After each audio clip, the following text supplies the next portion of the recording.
Bisogna fare insieme le cose di cui si parla, a cominciare ovviamente dai LEP e dal fondo di solidarietà previsto dall'articolo 119. Devo dirvi che anche la discussione sul PNR ha avuto una evoluzione non corretta. Il PNR, i 200 miliardi e più, li abbiamo con l'obiettivo di recuperare il divario infrastrutturale e sociale di genere. Insieme sono la riprova che l'autonomia differenziata per le regioni si può fare. A Milano, al Festival delle Regioni, Vincenzo De Luca, governatore della Campania, e Luca Zaia del Veneto si sono presentati a braccetto ai giornalisti, linea comune per l'impegno alla definizione dell'EP in legge di stabilità e la sburocratizzazione.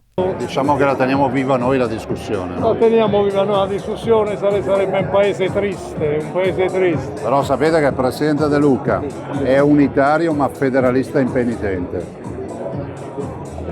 Diciamo che sono per una rottura antiburocratica vera. In questo paese bisogna portare l'autonomia a quella vera e sarebbe l'occasione per dare una risposta e voce a quella foresta che cresce, che è rappresentata dai tanti cittadini, soprattutto al sud, che oggi non hanno voce. Accordo anche sul ripristino delle province, come sottolineato dal ministro degli affari regionali Roberto Calderoli. Rimediare al papocchio attuale, dice De Luca, renderle elettive, conclude Zaia.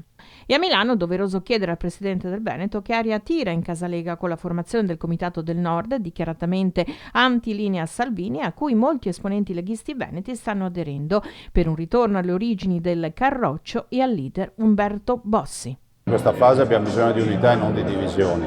Dopodiché la Lega è un grande partito, è inevitabile che ci siano estrazioni sociali, culturali e anche ideologiche diverse, perché poi la Lega ha raccolto veramente molte persone. Come diceva Bossi, da soli si fa prima, ma assieme si fa molta più strada.